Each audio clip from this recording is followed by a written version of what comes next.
ರೀ, ನಮ್ಮನೇಲಿ ಅವಮಾನ ಮಾಡ್ದಂಗೆ ನಿಮ್ಮನೇಲೂ ಮಾಡಿಬಿಟ್ರೆ ಯಾಕೋ ತುಂಬ ಭಯ ಆಗ್ತಾ ಇದೆ.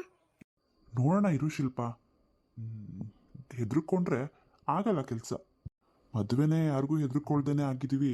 ಆದ್ರೂ ನಾವು ಮಾಡಿರೋದು ತುಂಬ ದೊಡ್ಡ ತಪ್ಪಲ್ವಾ?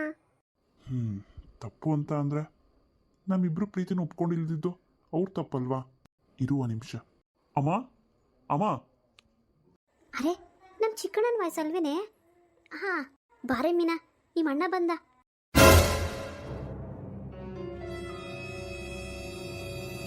ಅಯ್ಯೋ ಅಯ್ಯೋ ಅಯ್ಯೋ ಅಯ್ಯೋ, ನನ್ನ ಎದೆನೇ ಹೊಡೆದೋಗ್ತಿದ್ಯಲ್ಲ. ಈ ಚಿಕ್ಕಣ್ಣ, ಏನೋ ಇದು, ಎಂಥ ಕೆಲಸ ಮಾಡ್ಕೊಂಡ್ ಬಂದಿದ್ಯೋ?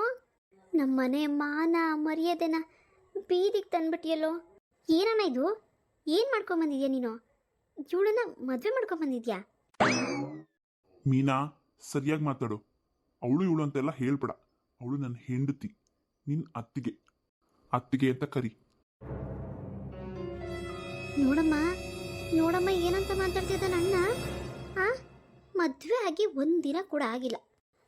ಹೆಂಡತಿ ಪರ ಹೊಯ್ಸ್ಕೊಂಡು ಮಾತಾಡ್ತಿದ್ದಾನೆ, ಅದು ಕದ್ದು ಮದುವೆ ಆಗಿ ಬಂದ್ಬಿಟ್ಟು. ಎಲ್ಲ ಇವಳಿಂದ ಕಣಮ್ಮ, ಇವಳಿಂದಾನೆ. ನೀನು ಹೇಳಿದ ಸರಿ ಇಲ್ಲ ಇವಳು. ಅಣ್ಣನ ಬುಟ್ಟಿಗೆ ಹಾಕೊಂಡು ಹೇಗೋ ಮೋಡಿ ಮಾಡಿಬಿಟ್ಟು ಮದುವೆ ಮಾಡ್ಕೊಂಡೇ ಬಿಟ್ಟಲ್ಲ ಕೊನೆಗೂ. ಮೀನಾ, ನೀನು ಈ ವಿಷಯದಲ್ಲಿ ತಲೆ ಹಾಕಬೇಡ.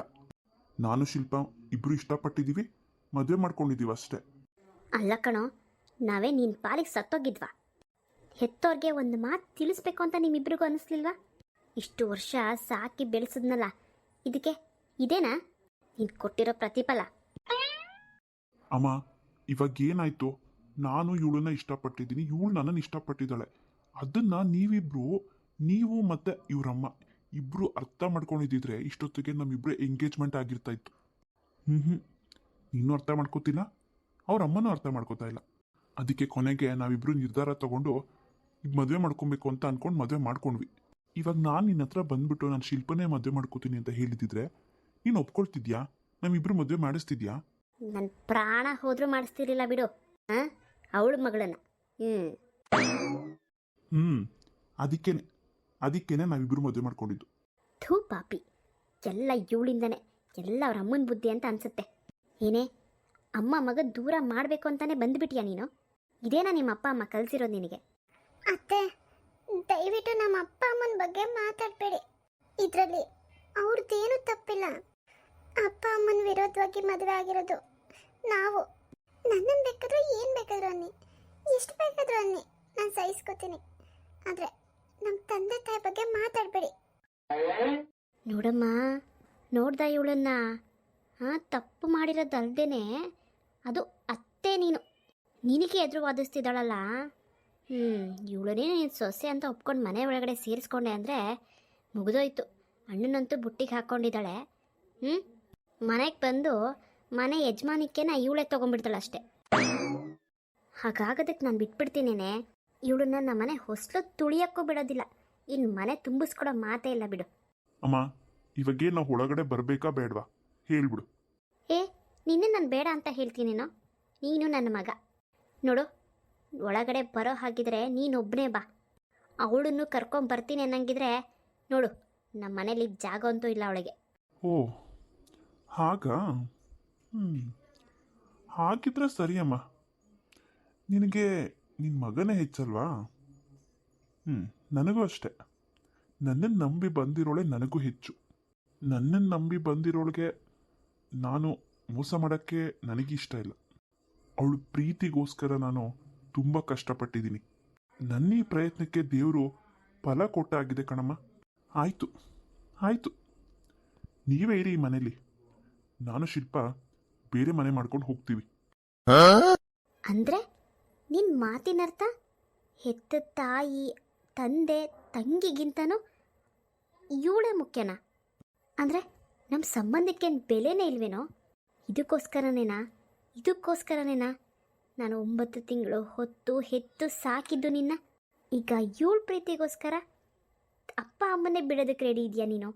ಇಷ್ಟೇ ಬಿಡು, ಎಲ್ಲ ಗಂಡು ಮಕ್ಕಳು ಇಷ್ಟೇ. ಯಾವಳಿಗೋಸ್ಕರನೋ ತಂದೆ ತಾಯಿನೇ ರೋಡಲ್ಲಿ ತಂದು ಬಿಟ್ಬಿಡ್ತೀರಾ. ರೀ, ನನಗೋಸ್ಕರ ನೀವು ತಂದೆ ತಾಯಿನ ನೀವು ದೂರ ಮಾಡ್ಕೊಳ್ಳೋದು ಬೇಡ. ಸುಮ್ಮನಿರು ಶಿಲ್ಪ, ನೀನು ಇದ್ರ ಮಧ್ಯದಲ್ಲಿ ಮಾತಾಡಬೇಡ. ಅಮ್ಮ, ನೀನು ಹೇಳ್ದಲ್ಲ ಹೆಂಡತಿ ಪ್ರೀತಿಗೋಸ್ಕರ ತಂದೆ ತಾಯಿನೇ ದೂರ ಮಾಡ್ತಾರೆ ಅಂತ. ಆಯಿತು ಆಯಿತು, ನೀನು ಹೇಳೋದನ್ನು ಒಪ್ಕೋತೀನಿ. ಆದರೆ ನೀನು ಮಾಡಿದ್ದಾದ್ರೂ ಏನಮ್ಮ? ಅಷ್ಟು ಸಲಿ ನನಗೆ ಈ ಮದುವೆ ಮಾಡ್ಸಮ್ಮ ಅಂತ ಕೇಳಿದೆ. ಮನೆ ಬಿಟ್ಟು ಕೂಡ ಒಂದಿನ ಹೋಗಿದ್ದೆ. ಆಗಲೂ ನೀನು ಅರ್ಥ ಮಾಡ್ಕೊಂಡಿಲ್ಲ ನನಗೆ ಇವಳೇ ಇಷ್ಟ ಅಂತ. ನನ್ನ ಆಸೆ ಏನೋ, ನನ್ನ ಕನಸೇನೋ ಅನ್ನೋದನ್ನು ನೀನು ಅರ್ಥನೇ ಮಾಡ್ಕೊಳ್ಳಿಲ್ಲ. ಬೇರೆ ಹುಡುಗಿ ಜೊತೆ ಮದುವೆ ಮಾಡಿದ್ರೆ ನಾನು ಸುಖವಾಗಿರ್ತೀನಿ ಅಂತ ಹೇಗೆ ಅನ್ಕೊಂಡಮ್ಮ ನೀನು? ಆಯ್ತಮ್ಮ, ನಾವಿಬ್ಬರು ಮದುವೆ ಮಾಡ್ಕೊಂಡಿದ್ದು ತಪ್ಪೆ ಅಂತಾನೆ ಇದು ಅನ್ಕೊಳ್ಳೋಣ. ಆದರೆ ಇವಾಗ ನೀನು ಏನು ಹೇಳ್ದೆ, ನಮ್ಮ ಮನೆಗೆ ಬರೋ ಹಾಗಿದ್ರೆ ನೀನು ಮಾತ್ರ ಬಾ, ಅವಳು ಬರೋ ಹಾಗಿಲ್ಲ ಅಂತ. ಅವಳು ನಂತರನೇ ಅವ್ರ ಅಪ್ಪ ಅಮ್ಮನ ಬಿಟ್ಟು ಬಂದು ಮದುವೆ ಮಾಡ್ಕೊಂಡಿದ್ದಾಳಲ್ವಾ. ಇವಾಗ ಎಲ್ಲಿ ಹೋಗ್ಬೇಕು ಅವಳು? ಯಾರ ಮನೆಗೆ ಹೋಗ್ಬೇಕು? ಅವ್ರ ಮನೇಲೂ ಅವ್ರ ತಂದೆ ತಾಯಿ ಅವಳನ್ನ ಸೇರಿಸ್ಲಿಲ್ಲ. ಇವಾಗ ನಮ್ಮ ಮನೇಲೂ ಸೇರಿಸ್ಲಿಲ್ಲ ಅಂತ ಅಂದರೆ ಎಲ್ಲಿ ಹೋಗ್ಬೇಕಮ್ಮ ಅವಳು? ಇದು ಸ್ವಾರ್ಥ ಅಲ್ವಾ ನಿಂದು? ಸ್ವಾರ್ಥ ತಾನೆ. ಅವಳೇನೋ ಕೆಟ್ಟೋಳೇನಲ್ಲ. ನೀನು ನೋಡ್ತೀಯಲ್ಲ ಹುಡುಗಿ, ಆ ಹುಡುಗಿರ್ಗಿಂತನೂ ಇವಳು ಎಷ್ಟೋ ಮೇಲು. ಮೊನ್ನೆ ಎಲ್ಲ ಕರ್ಕೊಂಡೋಗಿದ್ದಲ್ಲ ಯಾವುದೋ ಹುಡುಗಿನ ತೋರಿಸ್ತೀನಿ ಅಂತ, ಅವಳಿಗಿಂತ 100% ಬೆಟರ್. ನಾನು ಶಿಲ್ಪನ್ ಅಂದ ಚಂದ ನೋಡಿ ಒಪ್ಕೊಂಡಿಲ್ಲ ಕಣಮ್ಮ. ಅವಳ ಗುಣ ನೋಡಿ, ಅವಳ ಸ್ವಭಾವ ನೋಡಿ ನಮ್ಮ ಮನೆಗೆ ತಕ್ಕ ಸೊಸೆ ಅಂತಾನೆ ನಾನು ಒಪ್ಕೊಂಡಿದ್ದು. ಇವಾಗ ಅಷ್ಟಕ್ಕೂ ನಾನು ಈ ಮನೇಲಿ ಇಲ್ಲ ಅಂತ ಅಂದ್ರೂ ನಿಮಗೇನು ಕಮ್ಮಿ ಇಲ್ಲ. ಅಪ್ಪ ಚೆನ್ನಾಗಿ ಆಸ್ತಿ ಮಾಡಿದರೆ ಕುತ್ಕೊಂಡು ತಿನ್ಬೋದು ನೀವು. ಇನ್ನು ಮೀನನ್ನ ಮದುವೆಗೂ ಏನು ತೊಂದರೆ ಇಲ್ಲ. ನಾನು ನಿಮ್ಮನ್ನ ನಡು ನೀರಲ್ಲಿ ಕೈ ಬಿಟ್ಟು ಹೋಗ್ತಾ ಇಲ್ಲ. ನಾನು ಇದೇ ಮನೇಲಿ ನಾನು ನನ್ನ ಹೆಂಡತಿ ಇರ್ತೀವಿ ಅಂತಲೇ ಬಂದಿರೋದು. ಆದರೆ ನೀವೇನೇ ಈ ಮನೆ ನನ್ನ ಹೆಂಡತಿಗೆ ಜಾಗ ಇಲ್ಲ ಅಂತ ಹೇಳ್ತಿರೋದು. ನನ್ನ ಹೆಂಡತಿಗೆ ಜಾಗ ಇಲ್ಲ ಅಂದಮೇಲೆ ನಾನಿಲ್ಲಿದ್ದು ಏನಮ್ಮ? ನೀನಿಲ್ಲ ಅಂತಂದರೆ ಅಪ್ಪ ಇದು ಬಿಡ್ತಾರಾ? ಆಗಲ್ಲ ತಾನೆ, ಆಗಲ್ಲ ತಾನೆ. ಹಾಗೇನೆ ಇನ್ನೊಬ್ರು ಹೆಣ್ಮಕ್ಳು ಕೂಡ. ಈಗಲೂ ಕೊನೆ ಸರಿ ಕೇಳ್ತಿದ್ದೀನಮ್ಮ, ನಾನು ನನ್ನ ಹೆಂಡತಿ ಇಬ್ಬರು ಈ ಮನೇಲಿ ಇರ್ತೀವಿ. ಆಗುತ್ತಾ ಇಲ್ವಾ? ಛೇ, ಮುಖ ನೋಡಿದ್ರೇ ಅಸಹ್ಯ ಆಗುತ್ತೆ ನನಗೆ. ಇವಳನ್ನ ನಮ್ಮನೆ ಸೇರಿಸ್ಕೊಳ್ಳೋದ? ಆಗಲ್ಲ ಕಣೋ, ಆಗೋದಿಲ್ಲ. ನನಗೆ ಇವಳನ್ನ ಸೊಸೆ ಅಂತ ಒಪ್ಕೊಳ್ಳೋಕ್ಕೆ ನನ್ನ ಕೈಯಲ್ಲಿ ಆಗ್ತಿಲ್ಲ. ಹಾಗಿದ್ರೆ ಸರಿನಮ್ಮ, ನಾನು ಶಿಲ್ಪ ಬೇರೆ ಮನೆ ಮಾಡ್ತೀವಷ್ಟೆ. ಹಾಗಿದ್ರೆ ಹೋಗ್ಬಿಡ್ತೀಯ ನೀನು? ಹೌದಮ್ಮ, ಹೋಗ್ತಾ ಇದ್ದೀನಿ. ನನ್ನ ಹೆಂಡತಿಗೆ ಈ ಮನೇಲಿ ಜಾಗ ಇಲ್ಲ ಅಂದಮೇಲೆ ನಾನು ಕೂಡ ಇರೋದಿಲ್ಲ. ಒಂದು ತಿಳ್ಕೊಂಬಿಡು, ನೀನೇನಾದ್ರು ಹೋದರೆ ನಿನಗೆ ಈ ಆಸ್ತಿಲಿ ನೇಯ ಪೈಸಾ ಕೂಡ ಸಿಗೋದಿಲ್ಲ. ಅಯ್ಯೋ ಬೇಡಮ್ಮ, ಬೇಡ. ದುಡ್ಡು ತಿನ್ನಕ್ಕೆ ನನಗೆ ಗೊತ್ತು. ಶಿಲ್ಪ, ನಡಿ ಹೋಗೋಣ. ಒಂದು ನಿಮಿಷ ಕೇಳಿ. ಕೇಳೋದು ಗೀಳೋದು ಏನೂ ಇಲ್ಲ, ನಡಿ ಹೋಗೋಣ.